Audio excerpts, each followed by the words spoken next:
So you've been searching all around Central Florida or Florida to find an affordable home, and you're trying to stay just around 250,000 or under. Today, we have a property for you. It's an amazing property. We're in Sanford, Florida. We're sitting on an amazing lot. No HOA, no CDD, great price. Some improvements coming to Sanford pretty soon, or some big projects. There's plans for a Sanford Mayfield hotel updates, so there's going to be updates there. There's going to be a Hilton branded hotel near the airport as well, so that's going to bring some money as far as tourism goes, so that should help improve the city as well. And there's also industrial development proposed near south of the airport, as well as a unique inflatable sports dome coming soon to Sanford, Florida. With all that growth in the area, it makes sense to get ahead of it and purchase your property before all that happens, or even get an investment property in the area for a great price. And that's what we're showing you today, this beautiful resale home on the market now. Let's check it out.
So this home that we're checking out today, $250,000, is a 2-bedroom, 2-bathroom home.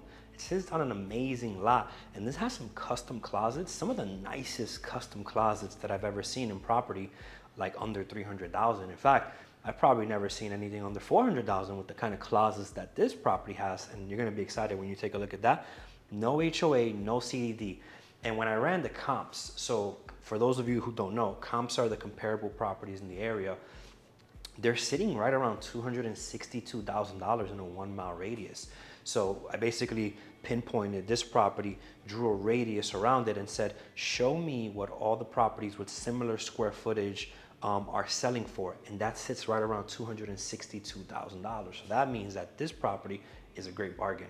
For those of you returning, welcome back to another video. For those of you who are new here, my name is Joe Denny Ogando, a Central Florida realtor and a mortgage account executive / mortgage broker. So I'm able to help you with your mortgage needs as well as your real estate needs. And right now there's a great down payment assistance program called Hometown Heroes that's back. So if you want more information on that, send me a message.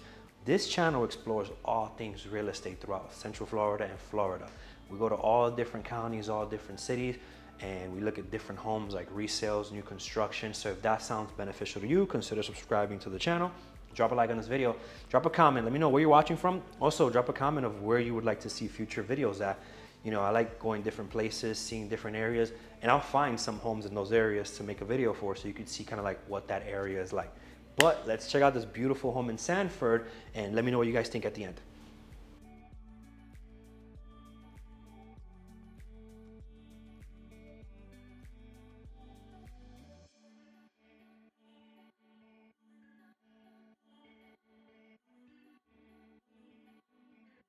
So when you first walk in through the house, this home is actually facing, let me get the compass out, compass. So you're facing east, so the door is facing east. That's important for when you want to buy a house, if that's important for you, it's east. If that's one of the things you look for when you're buying a house. This is the foyer, sunroom, I guess, is the entry. Right when you walk in, you have a nice little hallway here that leads right into the main living room. And then from right where I was standing, if you kind of turn the camera a little bit, this is gonna be like your main living room right here. We're only working with about 1,000 square feet, but I feel like they made good use of that space with the way that this layout is set up. And then right where I was standing again, with the other angle, you kind of can see that was where the entrance was at. And you have this nice glass here, so you can kind of see into the next room right there. It's pretty awesome. You have the glass there. And then you have your living room set up here. You already have the internet pre-wired right there. Just got to get to the local Spectrum store and get new equipment under your name, of course, because the owner will take that back once they sell the house. When I was touring this house, what I really liked about it is it had a quaint, small feeling inside the house, but the outside was really nice size. So you can have a very balanced life here where you have just enough space inside to live and a lot of space outside to really enjoy the Florida weather. And you'll see what I'm saying once we get to the outside. It sits on an amazing lot and it's already fenced in. So that's a plus for you if you have any small kids or any dogs or pets or anything. So it's already fenced in. This side of the property is gonna have the primary bedroom here with the bathroom, and you're gonna have a bathroom here as well, which is the second bathroom. On the other side of the house, you're gonna have the other bedroom over there, and then you're gonna have this closet here, which is, I wanna say it's the pantry, which makes sense because the kitchen's right behind me, but it's a custom pantry. Like it has custom shelves. Like I've never seen a pantry like this before. And I've toured $1 million homes. I've seen some basic pantries. What they did in this pantry is amazing with the custom shelves and everything, which you're also gonna find in one of the bedrooms as well. Beautiful decked out custom closet. And then you step outside to your beautiful backyard, trees all around. So, you know, it feels really good. You have shaded areas, you got some sunlight as well. You have these 3 awesome chairs here. And did I mention that it's fenced all around? So I wanted to first place the camera in the midpoint between the end of the property line to show you the house, and I pushed it all the way back. Look at this amazing backyard. This thing is huge for such a good price point, like just right at $250, you get all this yard. We're in the kitchen, and some might say the kitchen is a bit tight, but I actually like it because with the smaller kitchens, it's a smaller mess to clean up. I have a huge family, I got like 5 kids, and you know, I was making a mess everywhere. I make a mess as well too. Where we're located, I wanted to tell you guys a little bit about where we're located. So we're in Sanford. This area, well, this property is 9 minutes away from the Sanford Airport. We're 32 minutes away from the Orlando International Airport, MCO. So whether you want to catch a flight in the Sanford Airport or the one in MCO, you have those options in less than 30 minutes away. There's a hospital 8 minutes away. You have Target, shopping plazas, Walmarts within less than 15 minutes away, depending on traffic. Now, If you want to go to the park, let's say Magic Kingdom, Universal, we're 49 minutes away from Magic Kingdom, 40 minutes away from Universal. Then if you want to go to the beach, we're just 39 minutes away from New Smyrna Beach. So you're like in this very comfortable middle ground of like possibly everything everybody asks for. You have shopping plazas, entertainment, the beach. You literally can go in almost any direction and get to a point of interest like the airports, the beach, the shopping plazas, the theme parks in about 30 minutes or less. So I would say that's a really prime location. And with all development coming to Sanford, I think that that's going to possibly put you in a position where if the values of the homes go up, you're going to have massive equity in your property if you get this at a great price now. So for those of you who've watched my videos before, this next part is going to sound pretty repetitive. So you're free to leave the video now because we're going to talk about some of the steps of buying a home, the numbers and all that. But if you're a first-time home buyer or first time watching a video like this, or you just want to know about the numbers, then stay tuned for this next step. The process of actually buying a home is pretty fast. It can happen anywhere between 3 weeks to 6 weeks if everything goes well. It could take longer depending on a lot of other factors, but on a resale home, for example, that's vacant like this and ready to go, you pretty much have to focus on a few things. So what's going to happen is one of the first steps is consulting with a real estate professional such as myself. And then if you need a mortgage, I can help you with the pre-approval part of it as well. And then we have to start looking for properties. If this is the property for you, then it's going to be super simple. We just have to put an offer in writing. In the offer, we're going to put all the details of like what we want to offer, certain contingencies that you want to protect you, and different things like the initial deposit, inspection periods, so and so. So we put the offer together after you get the pre-approval, after you talk to me, and then we want to, in the first week, if the offer is accepted, we want to set up the home inspection as well as start the escrow file with the title company. So none of the money is going to get sent to me. It's going to go to a third party, to a title company, and it's not going to go to the seller either until the closing happens.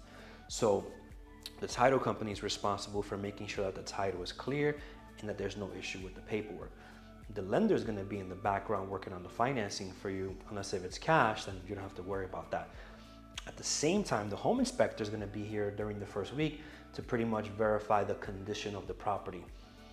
The tricky part is, even with brand new homes, brand new construction homes that were just completed, inspectors are gonna find issues, good inspectors. Because nobody's perfect, no home is perfect, they're built by humans. So what happens is, when you're looking at resale homes, the most important things you wanna focus on are the 4 main points, which is actually what the insurance companies are also focused on: roof, plumbing, HVAC, electrical. There's gonna be a ton of other findings, cosmetic things, and what's gonna happen is it's not the seller's job to give you the home brand new again. They just wanna pass it off to you most of the time in a livable condition that can get insured. If the property's not insurable, that's a whole set of issues that we have to renegotiate for repairs or this or that. But basically within the first week, we're getting the escrow deposit done, the home inspection ordered, and the lender's starting their paperwork as well. Second to third week, once the inspections are good, we renegotiated, everything's good, we're gonna have the appraisal ordered. This person's job is to determine the value of the home. So we want you protected in multiple ways. We wanna make sure that you're not gonna walk into an issue like a few months later. Nobody can tell the future, but the inspector's gonna try their best to see if they can determine if any issues are happening at the house or any issues might be coming. The appraiser is gonna determine what are the recent sales in the area that justify the price that this seller is trying to sell it for, and is it worth that? Is it worth more or is it worth less? We put appraisal contingency protections in your offers so that if it's worth less, we have the ability to renegotiate while keeping your deposit safe. Now, I'm not a lawyer, so obviously get a lawyer to look at your paperwork once it's written up in case you want to double check anything. But with the appraisal contingencies, the goal is to make sure that you get it for a good, for what you're trying to pay for it. And if it's anything less, we try to renegotiate to get the seller to come down or find a way to meet in the middle. Sometimes it might be appraised higher, and now you have what's called equity, where your home is worth more than what you're paying for it. After the appraiser comes out, around the same time, the title companies might send someone out to do a survey if the seller doesn't already have a copy of the survey. So we go from meeting the agent, getting financing lined up, putting some offers out, getting accepted, getting to title, getting the inspection, getting the appraisal, getting the survey. all that together, all those different parties work together to basically get you into the final 72 hours of this process, in which is going to be a clear to close from title and the lender, if there is one, where they're saying the title is good and they're saying the financing is good. They're all going to get together again and rebalance numbers and put together a final settlement statement for you to sign at closing, which is going to have a breakdown of all of the numbers when you're trying to buy a house. So now my job again is going to be at that point to meet with you again at the property the day before closing or the day of to do what's called a final walkthrough, just to make sure there's no additional holes in the wall, nothing's missing, and everything was as it was when we first saw it. And then boom, we're closing. We've done that hundreds of times, many closings, some of them in as little as 2 to 3 weeks, some of them as long as 6 months with different complicated situations. But we know how to navigate every piece of that puzzle there, so I'm well equipped to help you with that as well. When you're buying a resale home, you want to focus on some of the big items during the inspection, and what I have in front of me is some of the life expectancy for some of those items. So we don't anticipate that the seller is going to go and start, to sell the house. They're not going to go and renovate everything for you. They're just going to do what needs to get done to get the home insurable to pass it on to you most of the time. But when it comes to roofs with standard shingle have life expectancy of like 12 to 15 years average. And what's going to happen, and that's very important for you to know, because some insurance companies won't insure your property if the roof is too old, even if it looks beautiful if you've maintained it. Life expectancy on the roof, they're really big on that in Florida with the insurance. You go with a metal roof, you get up to 60 years. So between shingle all the way to metal, there's a lot of different roofs. There's tar and gravel, roll roofing, slate, asbestos cement, concrete, clay tile, wood shingle. There's so many different types, but the rule of thumb is 12 to 60 years depending on the roof type. When it comes to cooling, central air, 10 to 15 years, but I have seen central air units for like 29 years that were still running great. They maintained them and everything, but 10 to 15 years is the average life expectancy. As far as plumbing goes, if you're buying a property on septic or well, septic's 5 to 10 years, well pumps 10 years.